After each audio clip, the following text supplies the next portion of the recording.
Yo, what's good, guys? Got a nice little NFC matchup here for Sunday Night Football as we wind down the regular season. Week 17, time's definitely flying. Guys, if you're new to my channel, definitely hit that subscribe button, drop a like on the video, and of course, leave a comment below with who you think wins this game. I'm going to give you my prediction based on a couple of things. Let's dive right into the video. So first and foremost, let's just start with this. Packers, let's look at the Packers offense versus the Vikings Vikings defense, 10th, and opponents, basically they're scoring, right? Opponents' points allowed. They're allowing almost 20 points a game. Super aggressive, lots of blitzing, top 10 in pressures and forced fumbles. But they're the ninth worst in third down conversion. That's critical, especially in a game like this where we expect it to be close.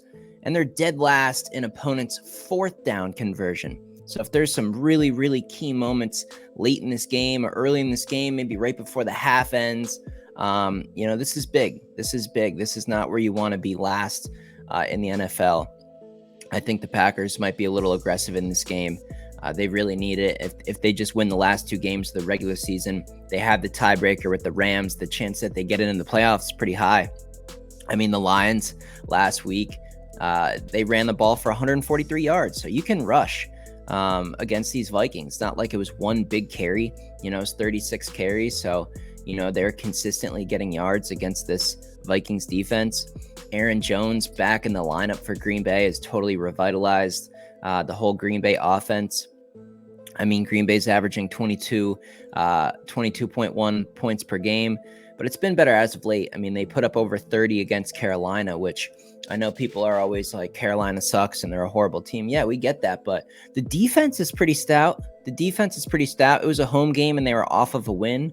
They had a little bit of mojo going, and Green Bay still went in there and put 33 on the board. So I actually take that away as a pretty good positive there.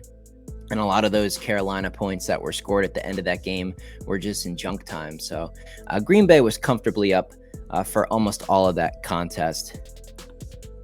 Now let's talk about the offense for the Vikings here against Green Bay's defense. It ain't looking good. 4 straight games, not even getting to the 20 mark. Now we got another quarterback for the Vikings. It's not even going to be Mullins. It's going to be Jaren Hall. I'm not too familiar with this guy, but God, that's just a lot of moving parts here for the Vikings offense. They lose Hawkinson. Likely no Addison either. Those are they're two of their top weapons. You got Jefferson on the team, obviously, but that really, really hurts losing those guys. Green Bay's going to get a little bit of help. They're listed as questionable, but based on how everything looks, it totally looks like Devondre Campbell and Darnell Savage are going to be back for Green Bay. Jair Alexander is suspended, but at least they get 2 parts back. Devondre Campbell's a big one. That's a big one. That's really going to help Green Bay's defense.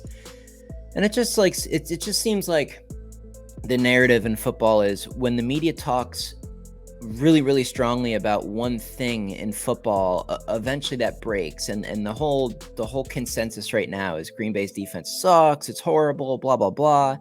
They got players. I think they step up in the spot, especially, they probably smell blood in the water with this new quarterback. Less people in the secondary to worry about. They don't have to worry about Hawkinson. They don't have to worry about Addison. I think they can get after the quarterback in this game and find some success. So overall, we've got a bad quarterback situation for the Vikings. A lot of moving parts. Addison and Hawkinson out. Even if Addison plays, he's not even close to 100%. And a Vikings team that's just trending down. They started off good. They look great, and if Cousins was still there, who knows how good they'd be. They'd be a very good team. But overall, a lot of moving parts, trending down, losing confidence. Packers are kind of the opposite here. Packers have got it going as of late. They dropped that tough game to the Giants, but they got a real chance at the playoffs here. They just simply have to take care of business. Win the Vikings game, win the Bears game. You have the tiebreaker over the Rams. Things are looking good. And if you're a trend, if you like trends, go ahead and look at the bottom of that Packers segment right there. Green Bay under LaFleur is 16-13 straight up as a dog. So when they're an underdog, they're winning straight up more than 500. That's a great stat. And again, as a dog, if you're looking at the spread, they're 19-10. under LaFleur. So the spread's 1.5. I know you guys see at the bottom of the screen it says 2 right now, but things have changed. It might be 2 on some books, but the point is, if they're going to cover that, they're probably going to win the game. So if you guys want my prediction based on all the moving parts for the Vikings and based on everything, the more reliable team for the Packers here, I'm going to go with a prediction of 23-16. You guys can let me know what you think in the comments. I'll see you in the next video.